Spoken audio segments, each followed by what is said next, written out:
Today we are going to be talking all about the Pat McGrath foundation. This is the Skin Fetish Sublime Perfection Foundation, and I just purchased this from my local Sephora. So early this morning I actually went onto the Pat McGrath site and I purchased the whole system, which includes her primer, the foundation, loose powder, and 2 brushes, a powder brush and a foundation brush.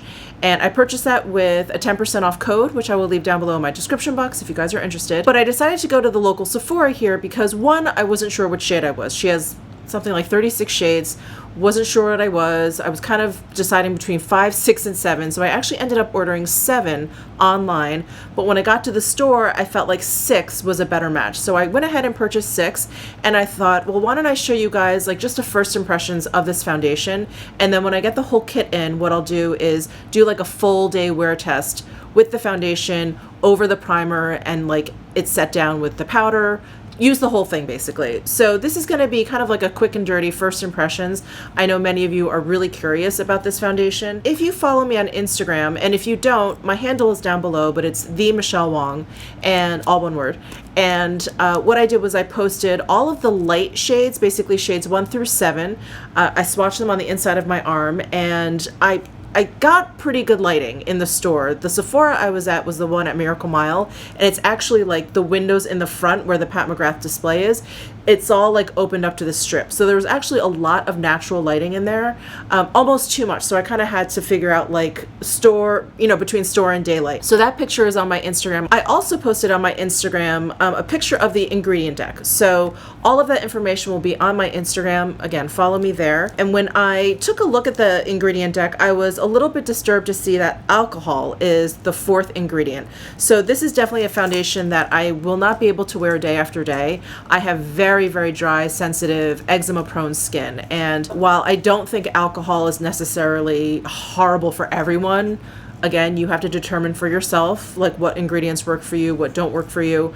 I think especially for people who are prone to eczema, rosacea, any kind of like skin issues where you deal with like a leaky barrier basically, I think you definitely want to stay away from alcohol. And I will admit, if I saw alcohol in any other foundation, I would just stay away. But I did want to do this kind of first impressions and a full day wear test for you guys. I do love Pat McGrath, and so I just wanted to, check it out and just see what the foundation was all about. So that's what we're doing here today. So again, I have shade number 6 here, and when I do a full day wear test, I think I'll try the 7 because I do want to see the difference in the shades. So here's what the box looks like. It's pretty cool. It flips up like this. So if you don't know this about me, I used to be a very heavy smoker, and this just reminds me of a cigarette box, which I kind of love. I know that's horrible, but I kind of love it. So that's what the box looks like. It's like a flip top. And then the bottle is inside. So this is what the bottle looks like.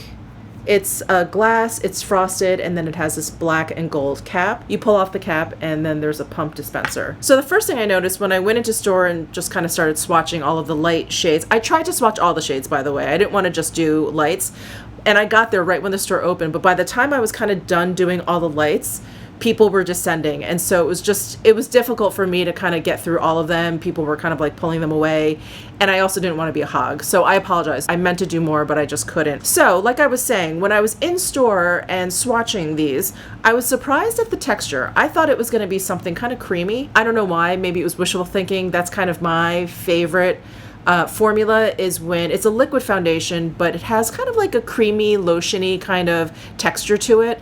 And this doesn't. This actually has a very, very thin texture, and you definitely have to shake it well. And then I'm going to go ahead and show you the texture. So can you see it like running down my hand? It's thin. It's very, very thin. And that generally isn't my favorite texture for foundation. The reason being is it may look great on the skin, but I feel like it feels like just this weird, it feels filmy, I guess is the best way to put it. It doesn't feel like I've applied like lotion or anything on my skin. It feels like I've applied a film to my skin because it's so thin, and I just personally don't like that feeling.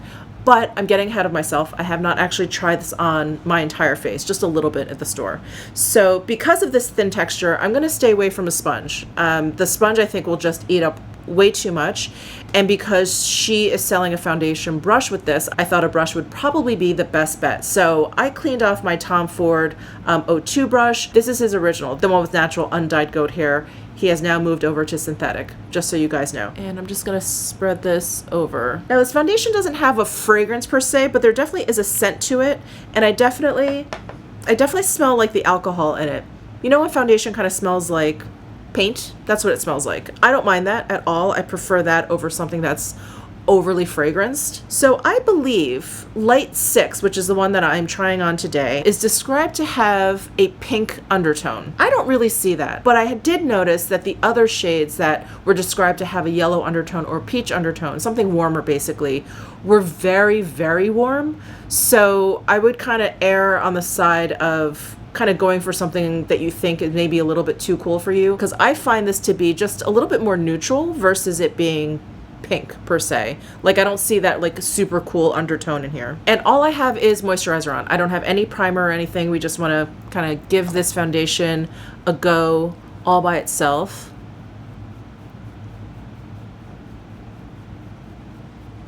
So I think, now don't quote me on this, and please correct me if I'm wrong down below in the comments section, because I am no makeup scientist, makeup formulator, or anything, not even close. But I think alcohol generally is added to foundations to allow for like a very quick dry down, so that they don't stay too emollient on the skin for too long. And when I read that about alcohol, it did seem to make a little bit more sense why someone like Pat McGrath, an artist, someone who does, you know, runway shows or whatever, would want like a foundation that dries down quickly, would want a foundation that's sort of self-setting, because it's sort of the nature of her work. She doesn't have hours to sit there and do everyone's makeup. It needs to move very, very quickly. So I wonder if that's why this formulation is the way it is, that it's really geared towards makeup artists who are working, I'll say this, working makeup artists, you know, where time is of the essence. So this foundation is also touted to have like a sheer to medium buildable coverage. So it is supposed to be very skin-like. It is supposed to be on the lighter side, which definitely appeals to me. And I have to say, I do really, really like the finish of this foundation.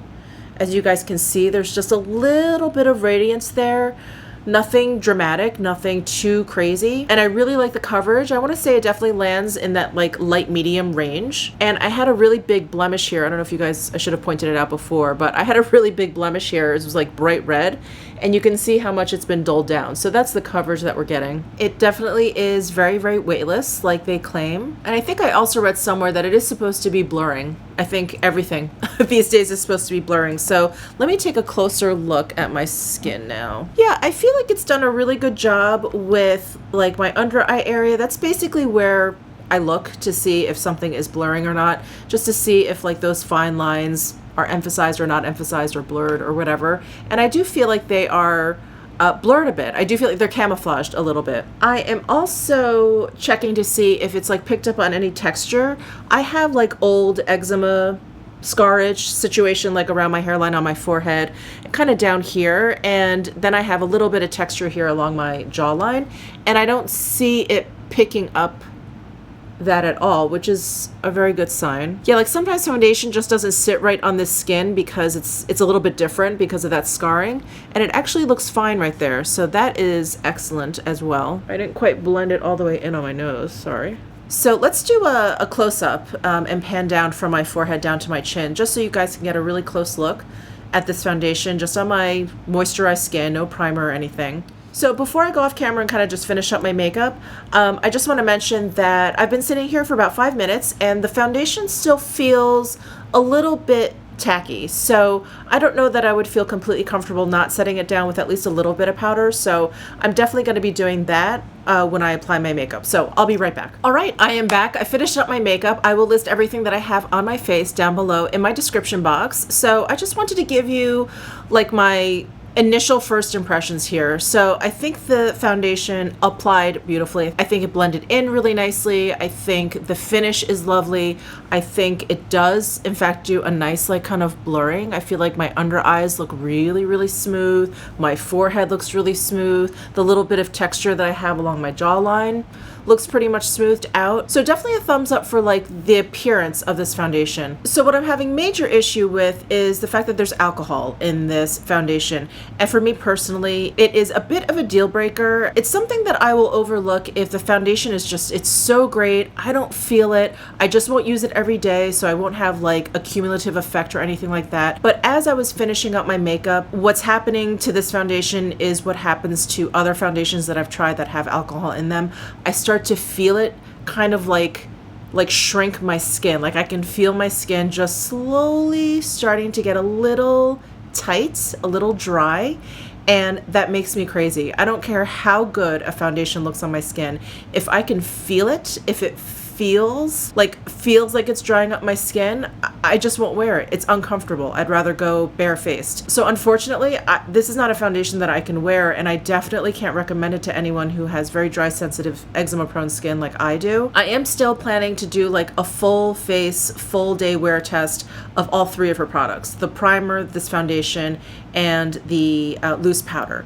I do wonder if the primer and the loose powder, if both of those have moisturizing properties in them, if kind of like sandwiching the foundation between those two may be very helpful, because I've read that the primer is supposed to be very, very nourishing. It is supposed to be very, very moisturizing. It has hyaluronic acid in there. So definitely stay tuned for like the whole system and a full day wear test for that, because I do want to give this foundation a fair shot. I do really, really like the way it looks. As I'm sitting here talking too, I'm starting to feel it. It's like drying down even more. And it's always right around here where I feel like it's kind of crunching up. It's probably because that's where I have the most movement in my face. So anyway, those are my first impressions of this foundation. Again, don't forget to subscribe if you're interested in me doing like the full face, full day wear test of shade 7. So again, this was 6. We'll be doing 7 when I get that whole system in.